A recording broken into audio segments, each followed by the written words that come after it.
We recently went to France in our van Danny the Vito, and we made a few mistakes whilst we're there.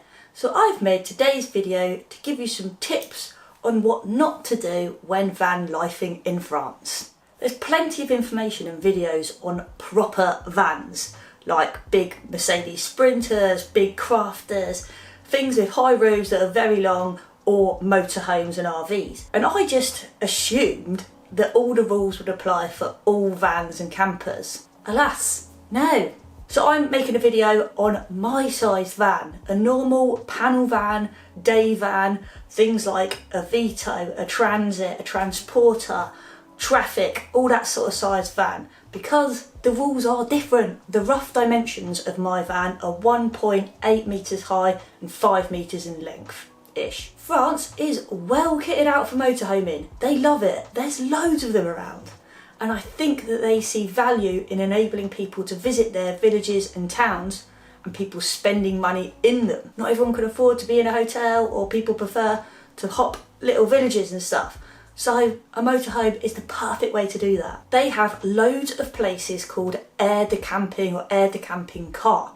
And these are generally free, but sometimes you have to pay a small fee to stay at them. They can vary with how beautiful they are, whether you're on tarmac, whether you're on grass, and if they provide any services such as getting rid of your grey waste, your water waste, and filling up your water tank. Again, at a small fee usually. Wonderful. It's a very different feel to van life compared to in England, where you're not allowed to stay anywhere basically.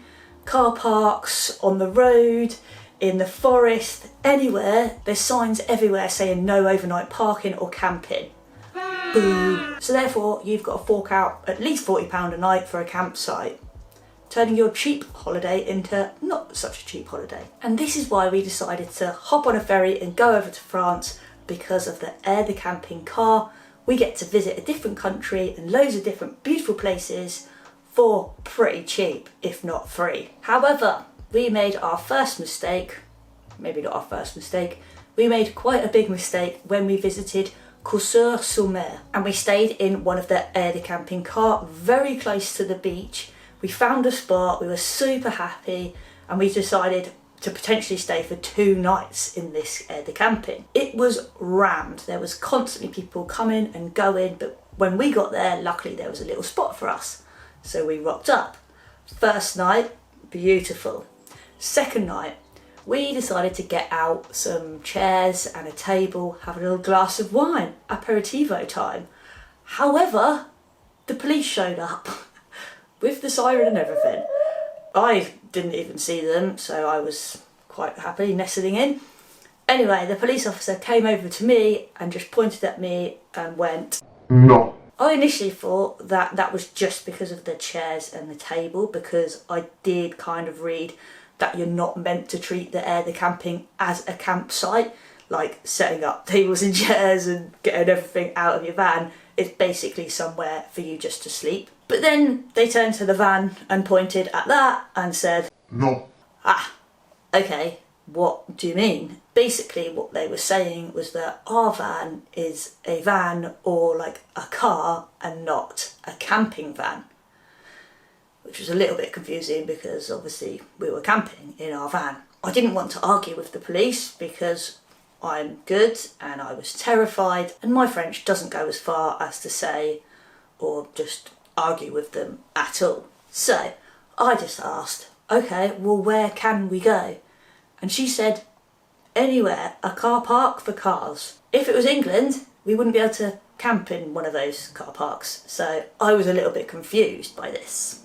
However, we checked our Park for Night app, which I highly recommend you getting if you haven't already. If you're kind of doing van life a little bit, you've probably heard of it. Anyway, this was kind of like a lifesaver throughout the whole trip. So we checked the Park for Night app and found a car park quite close, 5-minute drive up the road. It looked like it was bang on the beach.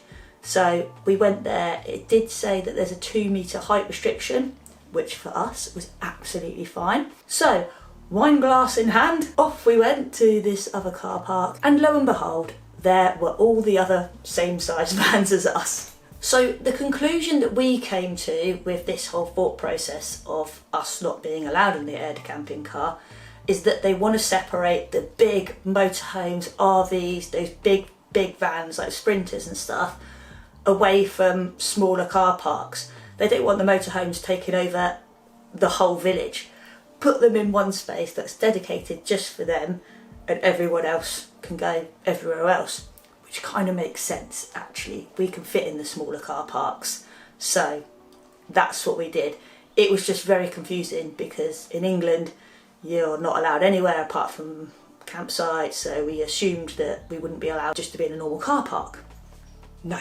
I also think that this is only really a problem in busy areas, so right near the beach when it's 30-degree heat, and maybe in the big cities they might be a little bit more strict with the rules about who can be in them, especially if they're full. But the ones that we went to that were out of town, that were just in the middle of nowhere where it was only us or one other van, it wasn't a problem. So perhaps someone dobbed us in trying to get in, or the police just saw us because we were in the middle of this park next to the main road, so they would just drive by and see us in there. It all got sorted out in the end. I just wish we'd known that at the start of the trip, that we could just park and sleep anywhere. Then we would have had a little bit less stress just finding the aide-de-camping cars. Now you know. Mistake number 2 is that we went to a city that requires a clean air or a crit air sticker in the windscreen. We didn't have one of those. There are certain cities in France, which I shall put on the screen and I'll list them below, that require this clean air or crit air sticker, and you have to have it before you go there. So you need to order it before you leave, and I think it takes around 2 weeks. It only costs £3.70, and I think you might have to pay for postage, but you're probably talking under £5. And if you don't have one and get caught, it is a hefty fine, which I really hope that we are not getting in the post. From 2025, the rules are also changing for any sort of city or town that has a population of over 150,000. They will also require some low emission sticker or something. It might be the same sticker. It's worth checking before you go. I checked everything on the RAC website before I left with what documents I needed and what things you need to have in your car, because I have driven in France before a long time ago, and I know that you needed to have high vis vests and a triangle and stickers for your lights and stuff. So I checked the RAC website. It has it all listed there. I will mention a few things, but it did say about the crit air sticker there. In my mind, I just thought that we weren't planning on going to any cities, so I just didn't think to get one. And Rennes, one of the places, our favourite place that we visited, does require one. And like London, it's not very clear where it starts. So if you're thinking, oh, we'll just like go around the edge and get a bus in or something like that, you don't really know where it starts. So just get the crit air sticker. Be on the safe side. I'll also put the official website below because be aware of scammers. So things you need to have on your van or in your van are a UK sticker. It used to be a GB sticker, but it's changed to a UK sticker for some reason. The headlight beam deflectors, so you don't end up blinding the person on the other side of the road, because you drive on the other side of the road to the UK. I managed to get these 2 things in a pack from Halfords, which was pretty affordable. It was also a magnetic UK sticker, so I don't have to have it on all the time. You do need reflective jackets, and you need them for everyone that is going in the van or the car. So we just had 2 because there's only 2 of us, but obviously 3 people, you need 3 jackets. And you need one of those triangle things in case you break down or have an accident or something. You can put your triangle out to warn people. If you happen to be driving in the Alps or somewhere where it snows, you need to have snow chains in your car as well. We didn't need those.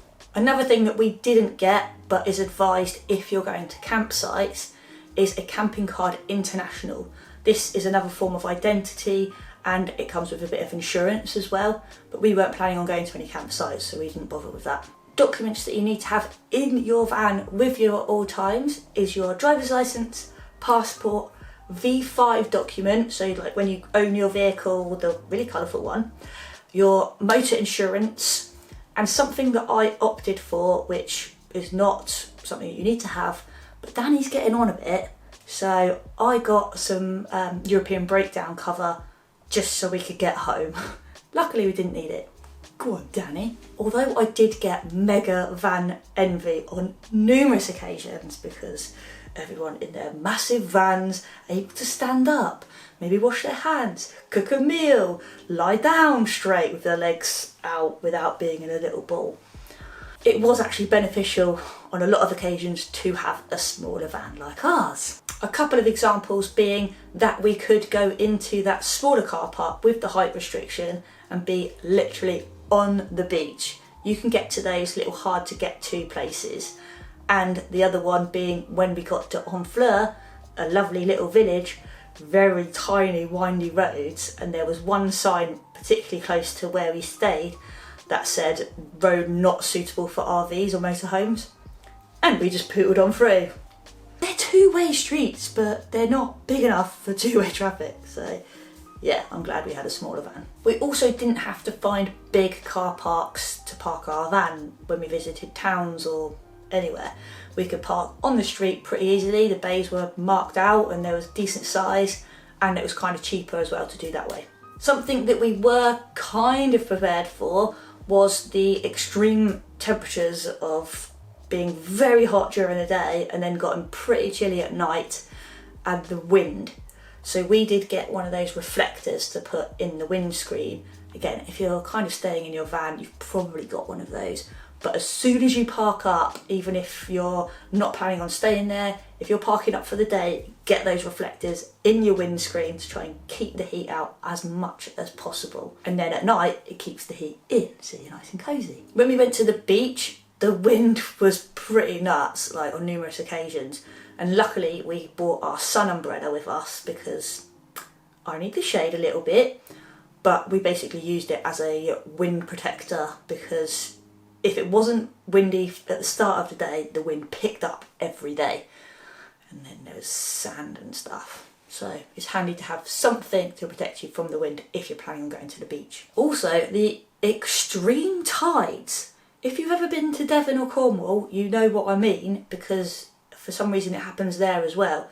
I'm not sure if it's just like the seabed that just goes slowly like that as opposed to like that. But we got there the first day and the sea was right there. We didn't think anything of it until about 3 hours later and the water was a mile away. So don't set up if the sand looks a little bit wet and you see where other people are set up, because you're going to have to move all your stuff and go back to where they are. Something we were quite grateful for were the amount of public toilets everywhere. We just got a little portable setup for emergencies, which I'm very grateful for. I'll put what we bought in the description box, and luckily it just fit underneath our bed. So the public toilets actually shut at night, so if you need a wee at night or early in the morning, definitely worth getting yourself a little portable setup. There was only one shower that we found, and that was when we stayed at the beach. And this was great, but we weren't allowed to use shampoo or conditioner because I'm assuming that the water just goes straight out into the sea. For us it wasn't a problem because we have eco-friendly shower and shampoo gel, but there wasn't that many options to wash. I've got to talk to you a little bit about the food. Pastries. Okay, so we basically went to France because we wanted to eat pastries every day, and we did. Every morning we would either have a pain au chocolat or a pain of something and a croissant and a coffee, and that is the perfect breakfast in my book. But sometimes it wasn't actually perfect. Can you believe it? A croissant that wasn't good in France. And I found out why.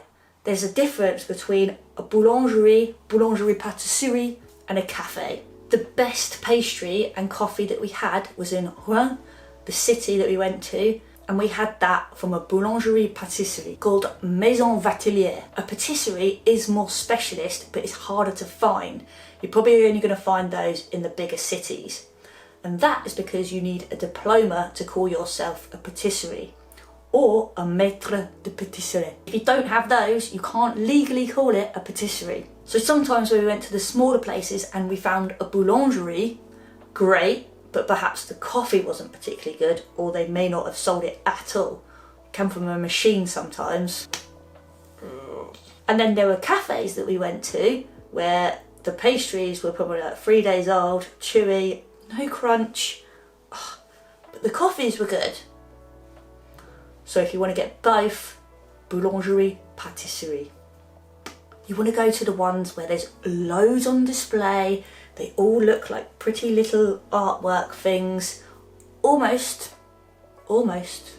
too good to eat, but not quite. When it came to lunch and dinners, we wanted to have the true, authentic French cuisine experience.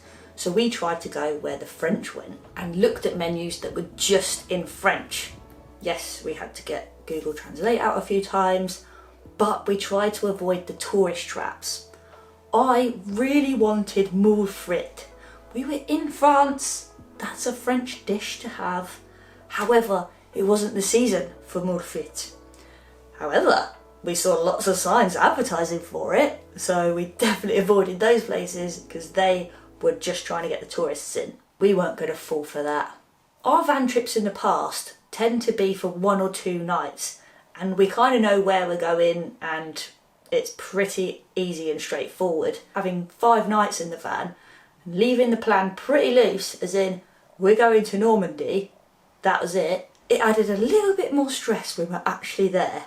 So that's something for you to think about as well. A normal kind of holiday, you plan it all beforehand, where you're going, where you're staying, maybe all the meals are included, or you're going to one town and that's where you're going to eat. With this type of trip, we planned it to a degree, booked the ferry, we're going to Normandy, but then when we got there, we had to make all those decisions those days.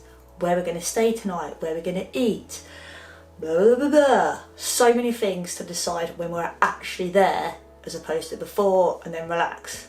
So it's not necessarily a relaxing holiday you're going to be going on, especially if you've not slept well and you're hungry and you need to eat and you've not washed. It's just a different feel. Some people may enjoy it, others maybe not so much, especially if you're a planner. And my last tip for you is to learn a little bit of French before you go and actually use it. We generally had a really good experience with the French. They were pretty helpful and friendly. But I believe that that was partly down to us speaking French to them initially, making a bit of effort to speak French in France. Who knew? The trouble was when they responded in French and then, non, anglais, s'il vous plaît. But I think anywhere you go, people appreciate you making an effort to speak the language that they speak because you're in their country. So I think it's quite polite and I think they appreciate that. Definitely worth trying. You never know, you might be a natural. I hope you found this useful. Let me know if you have any other questions about our trip to France or just van life in general. Au revoir.